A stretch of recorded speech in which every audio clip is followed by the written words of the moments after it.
Hi friends, मी संजना आज तुम्हाला कारवारी style मशरूमची gravy बनवून दाखवणार आहे। तर इथे मला नॅचरल मशरूम्स मिळालेले आहेत, नॅचरल आळंबी म्हणतात त्याला, तर ते घेतलेले आहेत। त्यानंतर साहित्य काय काय लागणार आहे बघूया।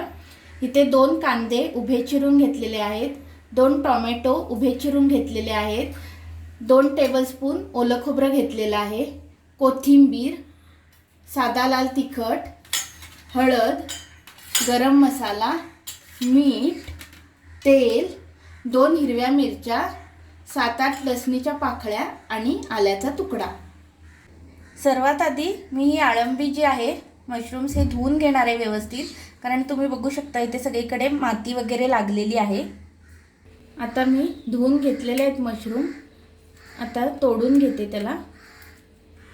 असे छोटे छोटे पीसेस करून घ्यायचे आहेत। मशरूम्स मी असे पीसेस करून घेतलेले आहेत, लांब लांब ठेवलेले आहेत थोडे। आणि आता मी हे एक कढईमध्ये घालून शिजवायला घालणार आहे। लागेल तितकं पाणी घालते। आता मीडियम फ्लेमवर झाकण ठेवून शिजत ठेवणार आहे। एकीकडे मशरूम शिजत ठेवलेले आहेत। आता इथे मी मसाला रेडी करते। 2 टीस्पून तेल घालते, 2 उभे चिरलेले कांदे, 7-8 लसणीच्या पाकळ्या, आल्याचा तुकडा, 2 हिरव्या मिरच्या, 2 टोमॅटो उभे चिरलेले।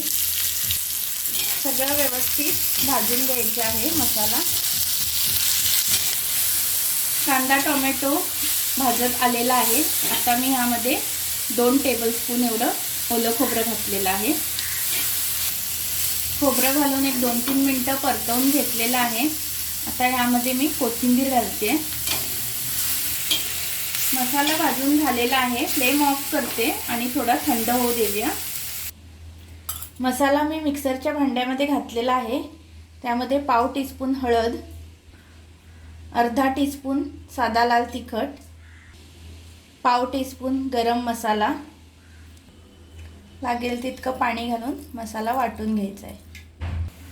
मसाला रेडी झालेला आहे। मी ह्यामध्ये तिखट कमी घातलेला आहे, कारण मी हिरव्या मिरचीचा वापर केला होता, तर छान असा लाईट कलर आलेला आहे।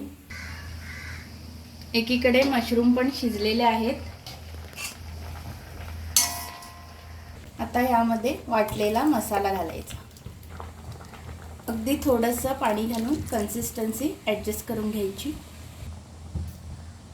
चवीपुरतं मीठ, व्यवस्थित मिक्स करून घेऊया। मसाला वगैरे घातल्यानंतर आता छान उकळी येऊ देऊया ग्रेव्हीला। ग्रेव्हीला छान उकळी आलेली आहे। आता वरून थोडी कोथिंबीर। मशरूम ग्रेव्ही रेडी झालेली आहे। आता फ्लेम ऑफ करते आणि सर्व करून दाखवते।